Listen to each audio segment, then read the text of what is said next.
好，咁我係舒雲啦，歡迎收聽呢個音樂自由行嘅。咁啊，講聲唔好意思先，因為就尋日我哋自己有啲事，咁就延遲咗呢個錄製嘅時間。咁正常嚟講都係會每個禮拜日都會係有呢個嘅音樂節目嘅。咁啊，唔好講咁多廢話住啦。咁啊，首先呢，就咁啊，呢半個鐘頭呢，我就會陪你去睇一睇呢個香港樂壇啦、日本樂壇啦，同埋呢個少少關於歐美樂壇嘅嘢嘅。咁啊，首先就想做一個環節先，咁啊都係突然間諗到嘅。咁啊就即係想攞翻啲以前就自己好中意嘅歌啦，咁啊嚟講翻嘅。咁今個禮拜呢，就話説我就都係琴日嘅事啫。就咁啊！而家大家都知道西洋菜南街，咁就即係而家係禮拜六日就先至會係做呢個行人專用區啦咁樣。咁啊，所以呢，咁啊就嗰啲即係街頭嘅藝人就少咗啲機會去表演啦咁啊，我就睇到好似佢哋即係行過咁，平時都係咁行過啦。咁啊，都有種感覺，就係覺得好似好似好多種音樂喺度交織住咁。但係就即係內容我就唔評論啦。即係通常都係好似係70、80年代嘅歌咁啦。咁啊，我都諗，即係我都喺度諗，點解唔可以有啲即係好似係啱呢個時代嘅歌啦，或者啱呢個時代嘅人嚟表演呢？咁樣。咁啊，即係呢啲都係一啲題外話啦。咁主要就係覺得即係佢哋表演咁啊，諗到一隻歌嘅。咁啊，呢個歌手呢，上個禮拜都有介紹過嘅。咁啊，不過呢隻歌呢，就唔係佢即係佢嘅主打歌嚟嘅。咁啊，再俾我牽示嚟啦，就係一個日本嘅歌手嚟嘅。咁啊，呢一隻呢，就係我今日想介紹呢隻嘅舊嘅作品呢，就係圈香嘅 The Power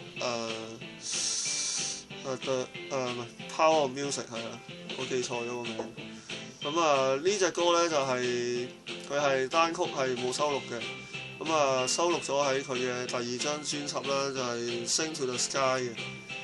咁啊，嗰陣時咧就因為佢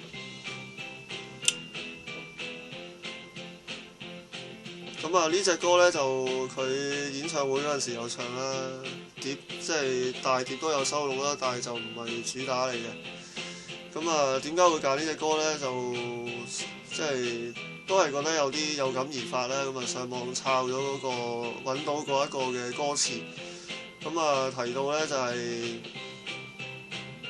佢嗰個主要中心思想就係話音樂係一種共同嘅語言，咁啊可以打破到大家嘅人與人之間嘅隔膜，咁同埋最後就即係講咗一樣嘢啦，就係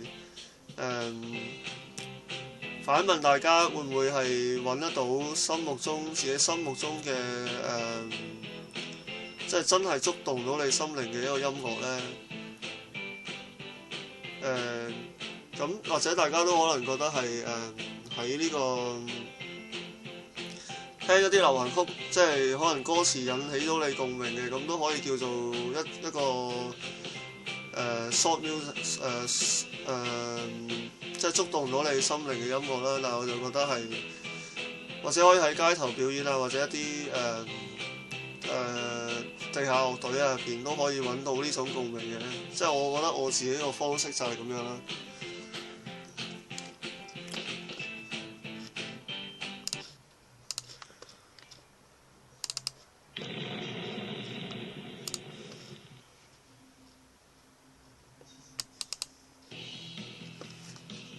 咁啊，去到呢個環節啦，就首先講一講呢個香港嘅樂壇先啦，咁樣。咁啊，首先呢，就今個禮拜中文歌曲龍虎榜呢，就咁咁啊，首先提一提啦，16位就係佢就好耐冇出過唱片嘅，咁啊，但係就唔知點解佢會派呢隻歌上嚟啦，都係即係不解之謎啦咁樣。咁啊方皓玟 That's It， 咁啊呢個歌手呢，咁我前幾年都聽過嘅。咁啊今次呢個派台嘅歌呢，呢首派台嘅歌係非常之特別嘅。咁啊完全係中晒我自己一向聽歌嗰個喜好嘅。咁啊得兩樣嘢啫，得唱歌得歌聲同埋吉他聲嘅啫。咁啊係十足。當年 U.E 攞住個吉他唱 Goodbye Days 咁樣。不過呢個內容就係即係情歌咁樣啦。咁啊即係我自己就唔係好受落嘅。咁啊不過我就覺得嗰個表演方式係唔錯嘅。即係而家香港咁多即係咁多重混音嘅歌曲，或者係咁流行，即係將嗰個歌曲太過流行化嘅市場，有多啲呢啲歌呢，我覺得其實都係唔錯嘅，即係令到人哋可以有另外一種方式去欣賞，或者係去認識呢個咩叫做音樂。咁啦，咁啊上到去第11位啦，小肥。講呢啲咁就點解我會講呢隻歌呢？咁啊呢個歌手我就即係坦白講，又係不嬲都冇跟進開嘅。咁啊小肥當年就聽佢嗰隻寵物啦咁樣。咁啊小肥呢，就係呢隻歌呢，就即係個歌名呢，咁啊即係同上一隻一樣啦。咁啊就最近出咗呢個嘅EP 嘅，咁啊收錄咗呢兩隻歌啦。咁上一隻就係上一首上網嘅歌曲就係高登歌啦。咁啊今次就係講呢啲啦。咁啊好似係想食正呢個而家即係時下年青人嗰個心態。咁啊講翻呢隻歌啦。咁啊講呢啲咧，作曲嘅朋友咧就係一個真係最近都係幾欣賞嘅朋友嚇。藍奕邦。咁啊唔經唔覺咧，佢就出道咗10年㗎啦。咁啊就買咗個 EP 啦，優與美咁。咁啊即係我覺得佢就又係一個即係佢嘅經歷都係幾有傳奇性嘅。咁啊即係唔知大家認識佢幾多啦。咁啊即係其實佢就經歷咗好多嘢嘅，即係屋企嘅變故啊，好多困難啊，即係同埋佢嘅音樂同埋嗰個即係大眾嘅接受程度咁樣。咁啊而家睇到佢呢個嘅新單曲入邊嘅歌曲都好似即係算係有啲成績咁啦。咁啊都替佢高興嘅。咁啊即係咁換言之，佢都應該係揾到一條屬於自己嘅路啦。咁啊即係10年先有呢個成績呢。咁啊不過呢啲嘢冇得咁樣衡量嘅，就不過主要都係欣賞佢嗰個即係音樂嘅風格，即係聽落去就係同市面上或者係主流嘅音樂唔同啦。即係佢係自己唱嘅歌係有一種好獨特嘅味道。咁啊可能呢個分析就可能留待我發文嗰陣時先至係詳細去解釋。因為就需要思考多啲嘅呢樣嘢。咁啊呢隻歌呢，就真係估唔到啦，即係唔係好似上次時日如飛咁樣估到，即係真係估唔到係藍奕邦作嘅，因為可能 compose 即係後期編曲嗰度係加得太多嘢。咁啊不過呢個就藍奕邦呢，就有個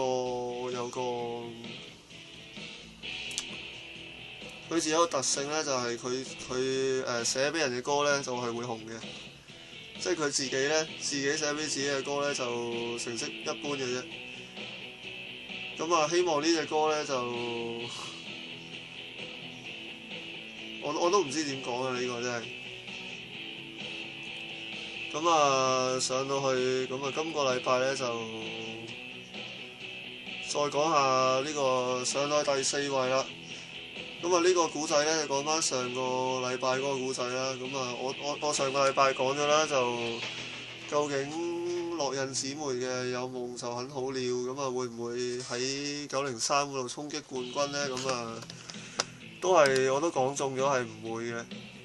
今個禮拜呢，903嘅冠軍呢，就係《流浪者之歌》陳綺貞。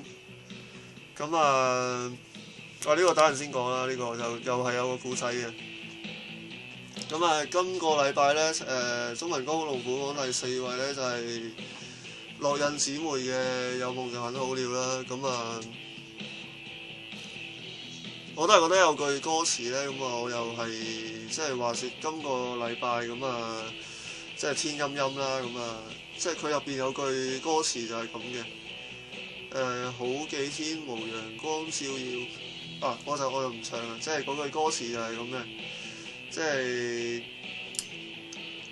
即係講陰天講下夢想咁樣。或者我將嗰個歌詞就 post 咗去嗰個 YouTube channel 啦，或者係 Facebook 嗰度啦，大家可以睇一睇。即係佢嗰句歌詞呢，係令到我應該係咁今個禮拜嗰個陰天嘅情況嘅天氣，令到我諗起嗰個歌詞。即係其實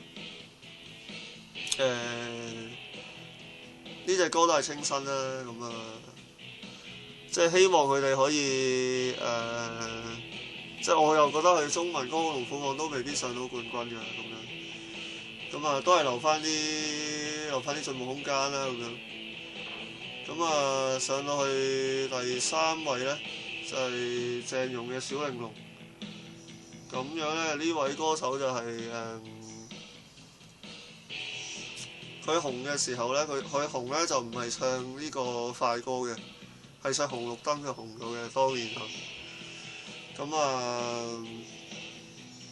都係香港少有嘅即係跳唱歌手啦我記得好似有啲嘢講嘅，不過唔記得咗佢有咩講，可能下個禮拜先睇啦。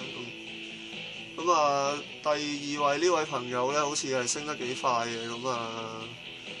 即係呢首歌最近聽電台都好似都好 hit 下嘅。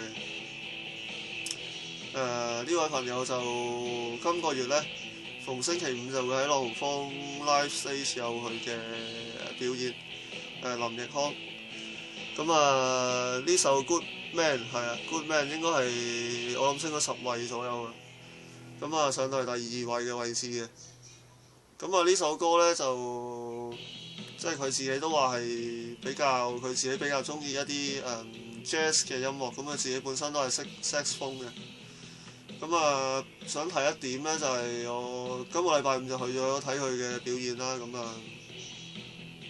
即係呢首歌呢，佢 live 版本嘅時候，聽佢嗰個即係最尾段嗰個演奏呢，佢就請咗一個嘉賓，特別嘉賓就係 Trackers 落油Trackers 嘅吉他手同埋 keyboard 手我唔記得叫咩名啦嘅成員2位成員上嚟就幫佢就係彈奏嘅嗰個吉他手叫做阿 Mike 啦，如果冇記錯。阿 Mike 同佢就 jam 咗一段嘅，就係 Good Man 最後嗰段呢，就令我諗起即係比較上係又唔可以係話搖滾，即係比較係跳脱一啲嘅搖滾啦，即係令我就諗起一個我好崇拜嘅男歌手，係日本嘅。呢個呢就都好大段故，可能留翻遲啲先講啦。不過就覺得佢哋就係即係都係觸動到我啦。有一半都係因為嗰個即係男歌手嗰個佢嘅風格又好似喺我腦海度浮現啦。呢個禮拜第1位就係應該上咗榜7個星期嘅，根據阿黃千兒只要和你在一起啦，連詩雅都係冇乜期望㗎啦，即係我覺得都係即係證明咗香港人嘅喜好就係咁啦。咁啊，我都冇乜嘢講嘅咁啊。咁啊，睇翻903啦，咁啊冠軍就係陳綺貞嘅《流浪者之歌》啦，頭先都提過。咁啊，我今個禮拜咧就應該上個禮拜就寫咗一篇就係分析佢嘅之前嘅一首作品啦，《煙火》嘅文章。咁啊，大家如果有興趣咧，就可以睇一睇。咁啊，因為呢首歌我就未去深入去研究啊，咁啊就暫時去唔評論嘅啦。咁即係呢個宣傳少少就係啦。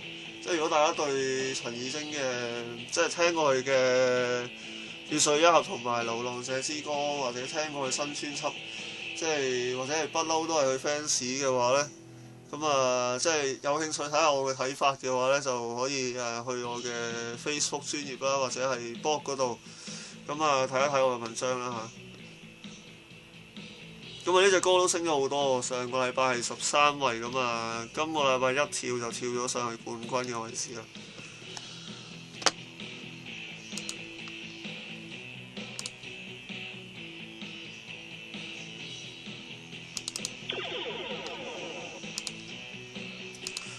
好，咁啊去睇翻呢個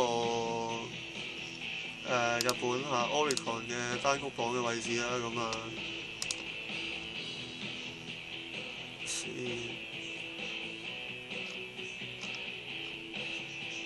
係啦，咁啊首先就我數翻係禮拜3嗰日初登場嘅位置啦，咁啊首先第28位見到係仍然係留喺度嘅Mihira 嘅春風啦，咁啊上個禮拜都提過㗎啦，咁啊可能就係比較有流行元素啦，咁啊所以仍然停留喺榜嘅。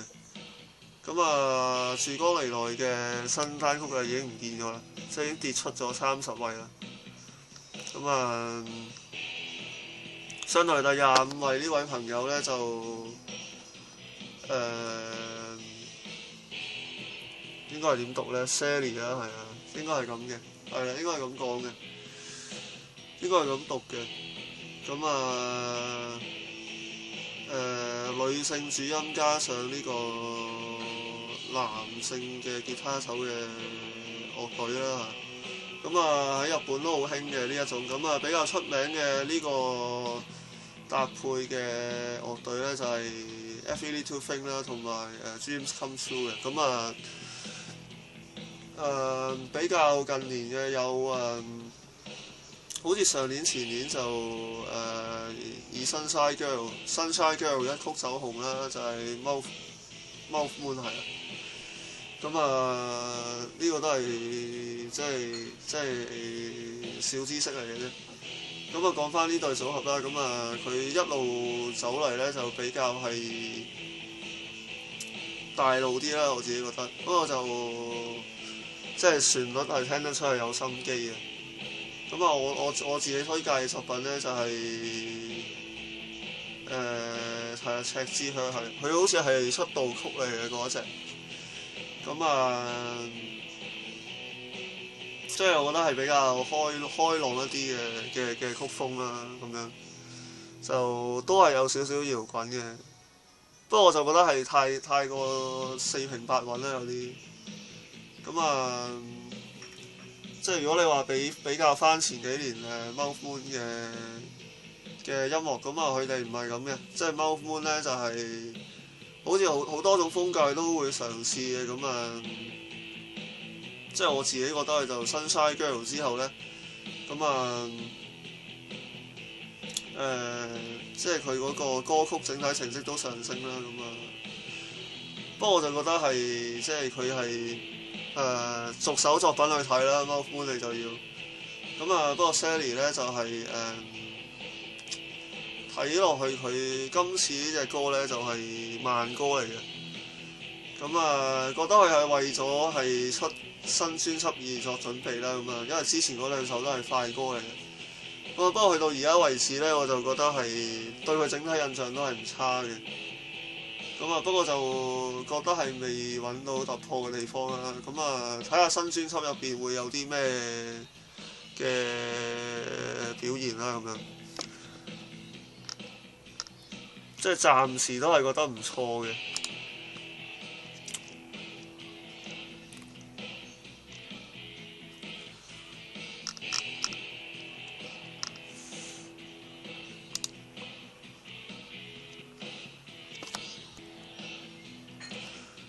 好啦，咁啊講埋呢個，因為今個禮拜咧單曲榜就冇乜期待嘅作品啦，即係留意開嘅作品。咁啊就大碟榜咧反而就有啲動靜嘅。咁啊大碟榜咧頭3位嘅位置啦，咁係啦，我都係比較想提第2位同第3位啦，咁啊。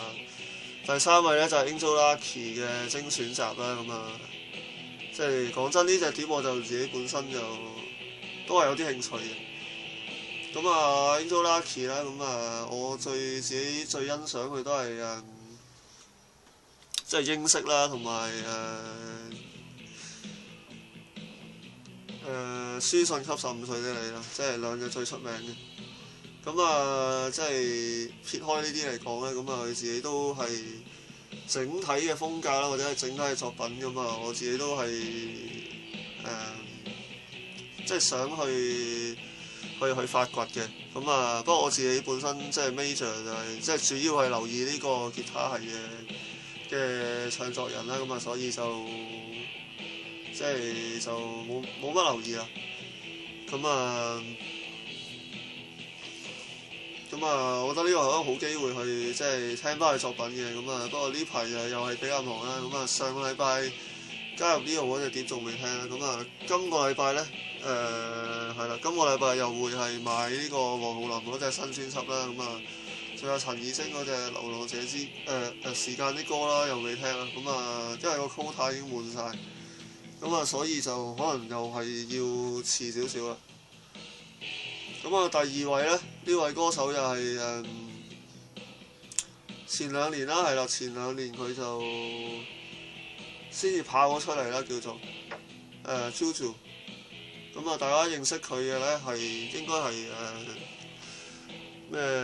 係應該係剩翻點講咧？佢有一套日劇就係日本電影就係講嗰個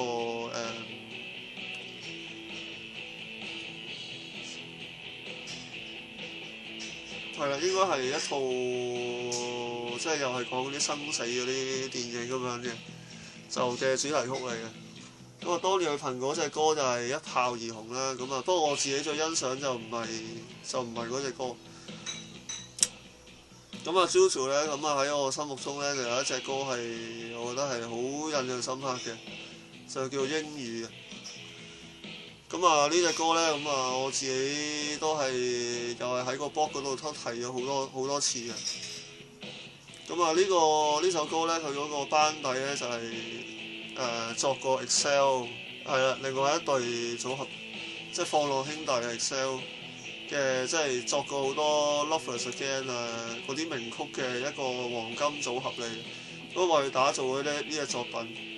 即係黃金組合，雖然係黃金組合創作啦，但係就未有任何獎項，比較奇怪嘅。不過就唔講呢啲啦，即係係主要嚟講咧，嗰隻歌就係因為冇乜時間啦，我就唔詳細講，大家可以睇翻相關嘅文章。呢個 PV 我都會擺喺我今個禮拜嘅嗰個嘅 channel 嗰度嘅。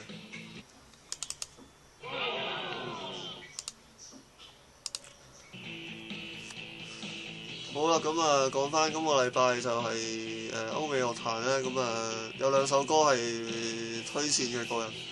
第一首咧，呢位朋友大家都應該係非常之熟悉㗎啦，Lorde 嘅 Royals。呢隻歌咧就係據說就係好似係6個禮拜嘅 Billboard 嘅冠軍歌嚟嘅。即係我自己就覺得佢用咗一個無伴奏合唱嘅一個方式，即係 a cappella 嘅方式去演繹啦。我又係好中意嘅。咁啊，即係睇翻佢，我都有聽佢最新嗰隻都唔係最新，另外一隻作品啊 Team 啦，咁啊，即係覺得佢都係有啲黑暗嘅嗰個，即係佢自己成個風格係有啲黑暗嘅。咁啊，不過呢，就即係演唱能力係一流啦。咁啊，但係我自己覺得就呢隻 Royals 係我自己係好中意嘅，即係因為係嗰種好靜嘅感覺。咁啊，另外一首呢，就係 Gregory Porter 嘅 Water Under Bridges。咁啊，呢隻歌又係聽環球講啦。咁啊，就係難得一件係 jazz 嘅一首歌嚟，即係玩爵士樂嘅一個歌手嚟嘅。咁啊，據說咧，好似係格林美獎咧，都係有呢個獎項嘅。佢係攞呢個獎項嘅。咁啊，我自己就即係之前聽咗Shady 嘅音樂會啦。咁啊，對嗰啲 Bossa Nova 或者 Jazz 嗰啲啊，即係又加上胡林嗰啲咧，即係胡林最近嗰啲 Jazz 啦，咁啊，都覺得係唔錯嘅，即係多啲接觸唔同類型嘅音樂啦。咁啊，我都覺得係可以發掘嘅，即係聽下啦咁樣。咁啊，即係希望大家都可以抽啲時間去聽下呢兩首歌啦。咁啊，即係認識多啲咧就冇壞嘅呢啲嘢。咁啊，剩翻呢個大約3分鐘嘅時間啦。咁啊，想講下個禮拜嘅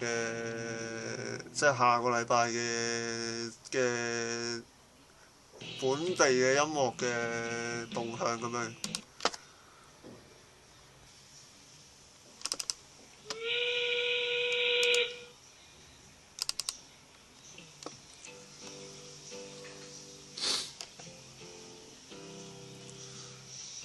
咁啊，下個禮拜呢，就我自己都提咗好多次啦，呢度再宣傳一下啦。咁啊，下個禮拜6呢，就係喺嗰個朗豪坊 Live Stage 啦，就有呢個黃浩林啦呢一幫嘅表演嘅。